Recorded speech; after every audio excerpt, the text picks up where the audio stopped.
আসসালামু আলাইকুম viewers.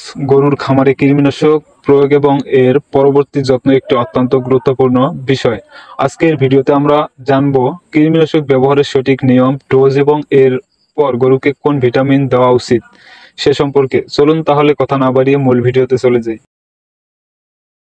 Segment 1, কৃমি গরুর শরীরের জন্য অত্যন্ত ক্ষতিকর হতে পারে। এটি গরুর পুষ্টি গ্রহণ ক্ষমতা হ্রাস করে, দুধ উৎপাদন কমায় এবং সাধারণভাবে গরুর স্বাস্থ্যকে দুর্বল করে। তাই কৃমিনাশক প্রয়োগ অত্যন্ত গুরুত্বপূর্ণ। সেগমেন্ট 2, কৃমিনাশক প্রয়োগের সঠিক সময় এবং নিয়ম। প্রথমে আপনাকে খেয়াল রাখতে হবে যে গরুর বয়স এবং ওজন অনুযায়ী সঠিক ডোজ নির্বাচন করা হচ্ছে কিনা। সাধারণত কৃমিনাশক 3 থেকে 4 মাস পর পর প্রয়োগ করা উচিত। কৃমিনাশক প্রয়োগের সঠিক সময় হলো সকালবেলা খাওয়ার আগে বা পরে।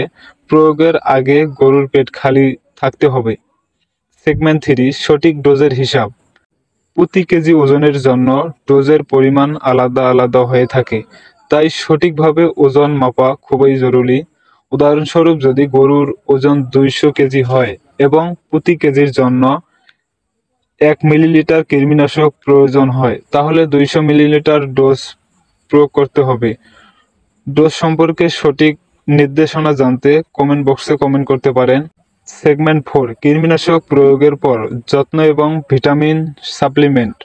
কৃমিনাশক প্রয়োগের পর গরুর শরীর দুর্বল হয়ে পড়ে, এজন্য গরুর খাবারে কিছু প্রয়োজনীয় ভিটামিন ও মিনারেল সাপ্লিমেন্ট দিতে হবে। বিশেষত ভিটামিন এ, ডি এবং ই অত্যন্ত গুরুত্বপূর্ণ। এছাড়া ক্যালসিয়াম এবং ফসফরাসও গরুর শরীরের পুনরুদ্ধারে সহায়ক। সেগমেন্ট 5, সম্ভাব্য পার্শ্ব প্রতিক্রিয়া এবং সতর্কতা।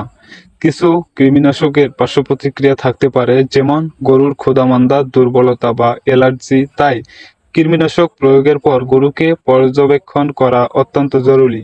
কোনো অস্বাভাবিকতা দেখা দিলে দ্রুত পশু চিকিৎসকের সাথে পরামর্শ করুন। সঠিক নিয়মে কৃমিনাশক প্রয়োগ এবং এর পরবর্তী যত্ন নিশ্চিত করলে গরুর স্বাস্থ্য ভালো থাকবে, যা খামারের জন্য লাভজনক হতে পারে।